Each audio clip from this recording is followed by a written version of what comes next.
Kristen, and you're listening to Podcast and Amplify, a podcast for women entrepreneurs who want to amplify their voice and brand through podcasting and grow a wildly successful business. I'm the executive producer and host of 2 shows and an entrepreneur, and I love helping women grow their visibility, mindset, and business to the next level. Each week, I share tips on how to launch and leverage your podcast, and I'm bringing on the very best business leaders to give you advice on how to build your business empire. Let's amplify your voice and business.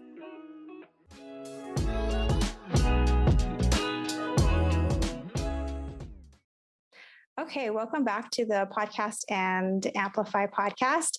And today I'm super excited to be talking with Melanie Rodriguez. She's a talent management practitioner and a leadership coach for over 17 years. So she has a ton of experience, and we chatted before this and I was like, oh, I have to talk to her because she's just so much knowledge.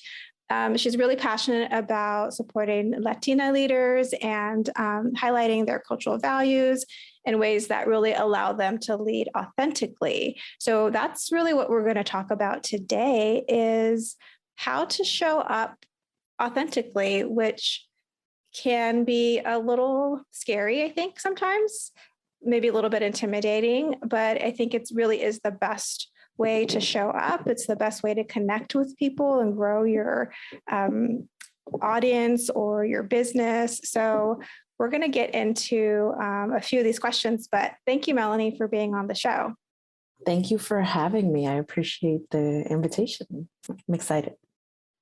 Did I miss anything in sharing your fabulous background?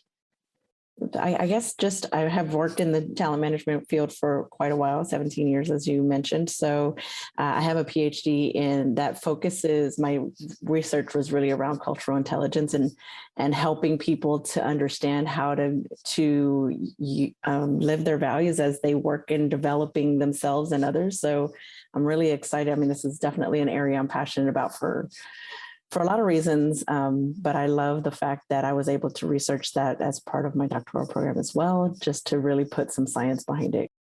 So you're Dr. Melanie Rodriguez. Excuse me for not introducing you correctly. And that sounds like such a fascinating and meaningful focus. Thank you. Yeah, it's really exciting. I love it. Very cool. So let's talk about what are the things that typically hold us back from showing up authentically? Well, I mean, authenticity is a little interesting in itself, right? What does it really mean to be authentic? And that question in itself is kind of crazy because the answer is different for everybody. What's authentic to you is definitely, could potentially be different than what's authentic for me, because authenticity comes from the core of who you are, what your values are, how you were raised, the experiences that you've had throughout your life, both personally, at work. All of those things really kind of build into who you are and how you present in the workspace. So I think that a lot of times people really kind of pull back in being authentic because the spaces that they're in either are not set up in a way that makes them feel comfortable to show up authentically. For a lot of people, they don't have that role model that they see in leadership or even around them sometimes that gives them that level of comfort to be themselves. And it's because, we were raised in this society where they teach you to follow the rules and to, fit into a box. And even for some of us, we've had parents who, immigrated here from wherever they come from, and they were taught not to speak Spanish because they need to, conform into the places that they're in, or, all of these things that really kind of lean into hiding pieces of who you are. There was a study done recently that showed that up to like 76% of Latinos in the workplace tend to mask part of their persona at work. That could be things like, their body language or their communication style. Some of us are really passionate and they've been told to tone it down, or they change their names and to make sure that people, can say them or whatever that looks like. But it's not something that is uncommon. 76% of people do it, Latinos do it. So it is unfortunately more common than not. Yeah, I really resonate with that because prior to leaving my corporate life, that I very much felt like I had to fit in a box. I just felt like there was a certain persona that someone, quote unquote, successful had to take on. And it felt very constricting because it wasn't, it sort of felt like one way, like one note. There's a one note, you have to hit it. If you don't hit it, you feel discordant, right? You feel very off compared to everyone else or what's around you. And I like how you mentioned, not having that modeled too, because that's really important when we see other people owning who they are. And we're in spaces where it's just accepted and there's not one way diversity is truly valued, then it helps all of us to feel more comfortable and more safe to show up as we are. Absolutely.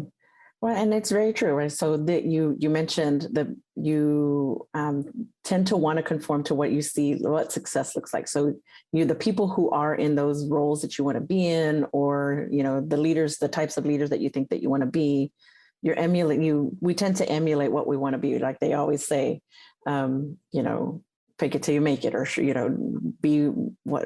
be the change you want to see, all those things, right? So if you're acting like somebody that is different than you, you're going to start to show some of those behaviors. And so that's a lot of where it comes from. Right. Okay. So we talked about sort of what holds us back. And I know you're going to give us some tips later for owning our voice, but can we talk about why authenticity is so important for, I know a lot of my listeners are online entrepreneurs, but even in the workplace, just in general, like why is it so important that we own that personal brand or in a really authentic way? Well, the authenticity, your opportunity to bring forth your authenticity really gives you the opportunity to be more reflective of what the world is, right? So if you are an online entrepreneur, or if you're someone who is in the workplace that is, trying to make their mark in the world, you are representing the true self of what the customer is and what, that rainbow of what it looks like. But more than that, being authentic really helps to build authenticity or build trust with your audience, because they're seeing the real you. The more of you that you're emulating through your online presence, through your products, through the things that you're really trying to convey to your audience. And that really is what's building trust. It's demonstrating integrity, and it's really bringing that the variance of everything that, is the world to light. Yeah, I like that building of trust. I think that is the key, right? Is people want to trust that who they see is who who the person actually is. Yeah. Absolutely. What you see is what you get. And bringing that authenticity to what you're doing is definitely demonstrating that, but it's also helping people to understand how to work with you better, or, what's important to you so that you can help to drive some of those relationships, all of those things. Yeah. And then attract that right customer or client or people that you want to be helping. So what tips do you have for owning your own voice and having that confidence to just step into it fully? And I want to say not care what people think, but that's really hard. So Absolutely. So it definitely takes courage, right? It has to be intentional. So I would say the first piece of it is know what that means for you. So know yourself, grow yourself. So understand what it is that is important to you, that you want to be authentic about, and what your non-negotiables are, and where you're willing to flex for whatever environment that you want to be in. Because there are some spaces where you want to, grow a little bit outside of your comfort zone, but understand what's important to you and what you want to what you want to emulate. The second piece I would say is for owning your voice is understand how you come across, what your brand is, and be able to emulate that in a way that, number one, comes off in your voice, but also in your body language. They tell us that about 80% of communication is nonverbal. So how you show up, that gravitas of how you're coming into the space that you're coming into is really important. Being able to take up space, be confident in what you're saying, and being able to get that across, which I would say kind of brings me to my third point, which is really around knowing what you're trying to communicate and finding ways to clearly and concisely get your message across, right? So if you know what you're trying to sell, or what if you're going into a meeting and you're trying to make sure that you are communicating a specific point, do your homework, be intentional about your communication, and make sure that you're really clear on what you're trying to get across to the other people, so that you can, communicate that message that you're trying to put out there. We'll get back to the show in just a moment, but I wanted to take just a few seconds to invite you to the free workshop that I created. It's called The 3 Secrets to Starting Your Successful Podcast. Now, it's all about helping you to start your dream podcast so that you can share your voice and expand your business. If you want to join, just go to explorerinyu.com. It's totally free. All right, friend, back to the show. So going back to sort of the first point of, finding out what your non-negotiables are. If someone sort of is having a hard time defining that their authentic voice, do you think it's more of are there exercises where you sit with yourself, or is it listening to is there something that can bring that out a little bit more? Yeah, there's plenty. So if you go online, you can find all kinds of resources on understanding what's important to you.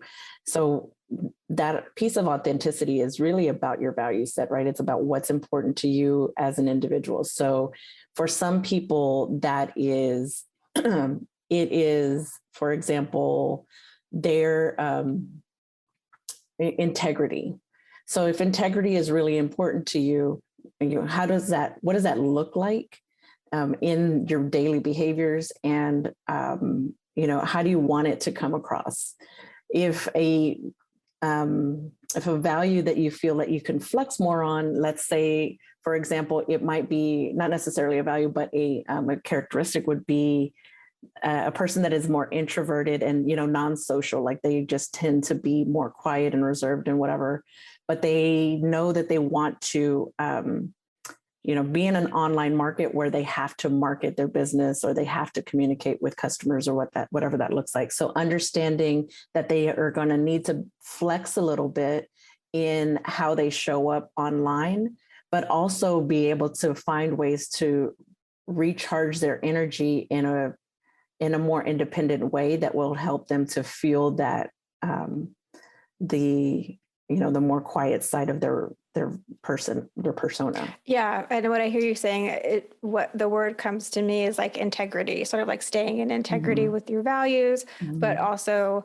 knowing that there are certain things that when you're pushed, it's actually a growth, opportunity. Yeah. I had I think it was a job coach a few years ago.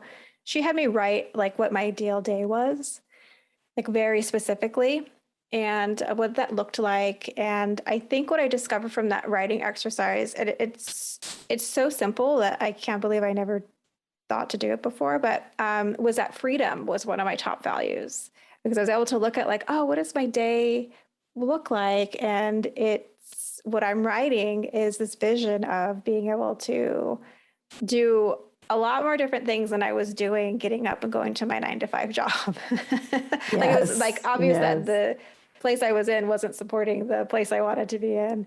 But yeah, so that was a simple, helpful exercise.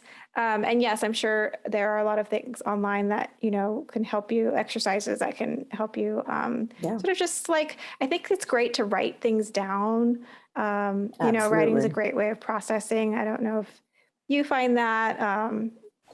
I absolutely do. Journaling is, so I will be honest, completely transparent and say journaling is really hard for me I think because it's everyone. yeah, I'm a super active person. I'd rather talk to you about it.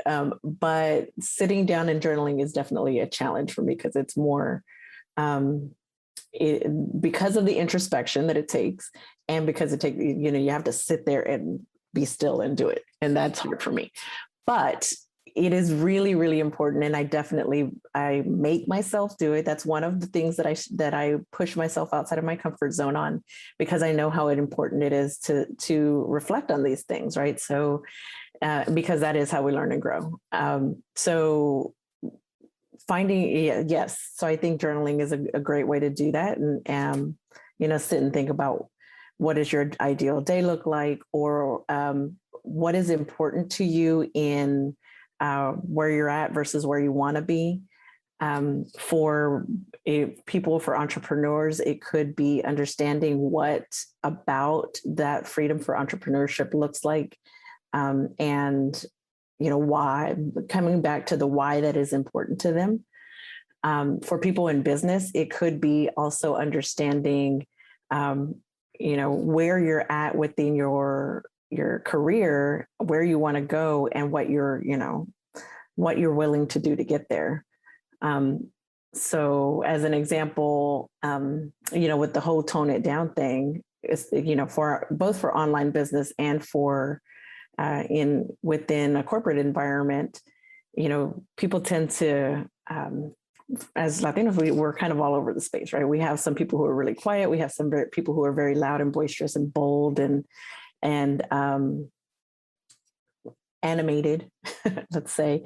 And I've seen people tell some of us, you need to tone it down. You need to, figure out or tone down your voice, whatever that might look like.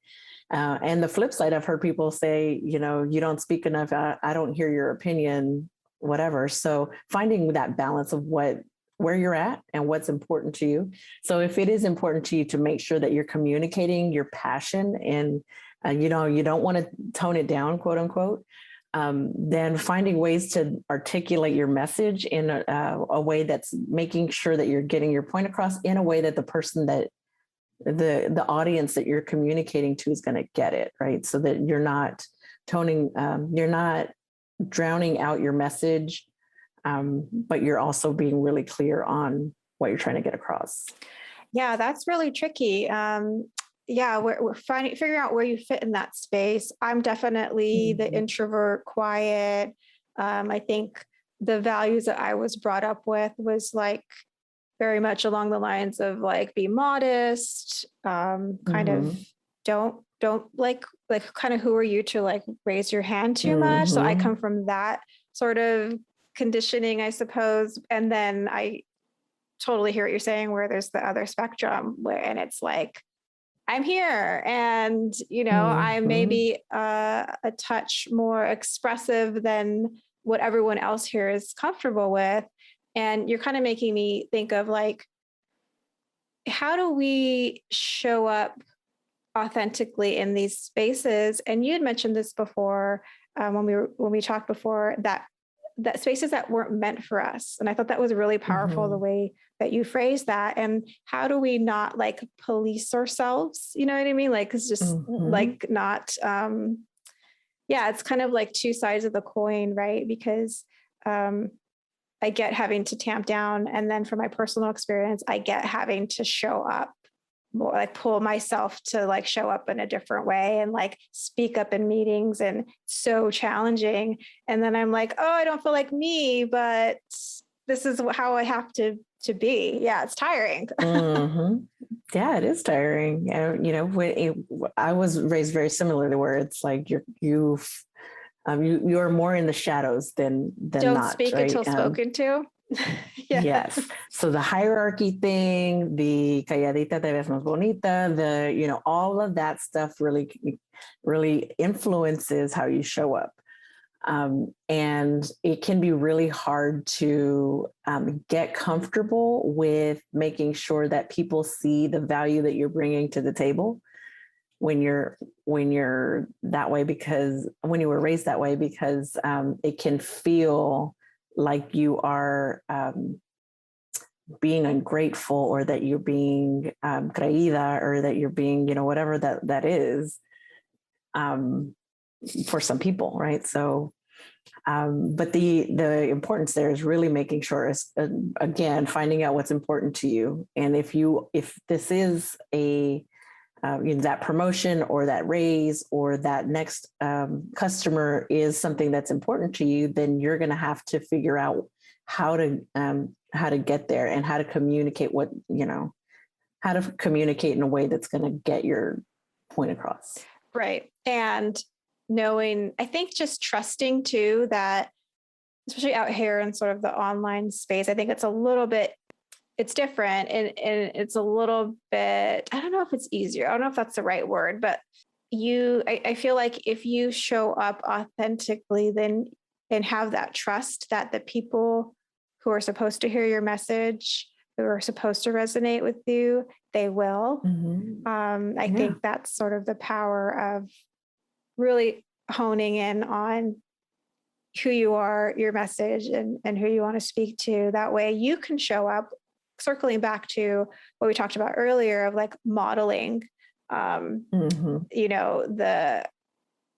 the models for, when you see someone else online and they're just coming on just how they are, that kind of gives you the permission, not that we need permission, but I think a lot of times we feel like we do, to own our own space is in the same, authentic way as we're seeing other people do. Absolutely. And I think that, it is, we absolutely have an opportunity to emulate the behaviors that we want to see in others, right? So if authenticity we feel like is important to us, then it's important for us to be authentic ourselves. And that can, it can look like a lot of things, right? If inclusion is important to you, then make sure that you are emulating behaviors that demonstrate inclusion. If that's an online presence, then understanding what your product line looks like, and is that an inclusive, is it an inclusive product line? Is it easily accessible to, different audiences? And just all of those things that really tie into whatever value set that is important to you and that you want to see in the world.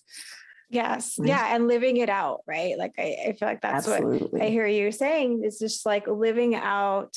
And because sometimes it's not always it's about your messaging, but it's also about the follow through, right? It's what your actions are. And sometimes that speaks so much louder than what you're saying, because people watch what you do, and it's like the evidence to the claim, right? It's like, oh, okay. So, Absolutely. Yeah. Absolutely. Well, Melanie, these have been really helpful tips. And I think this has been a great conversation around just like owning your space and showing up either in the entrepreneur space or in your career, maybe corporate space, as, just as you are, your authentic self, and how important it is and how you can emulate it. And then you can inspire others to do the same. Absolutely. I think this has been great. Thank you for having the conversation with me. And I appreciate it. If you loved today's episode, please subscribe so you don't miss a show. And rating and reviewing this podcast is the best way to help support us. Always remember, your voice and what you have to offer is needed in the world. Until next week, take care.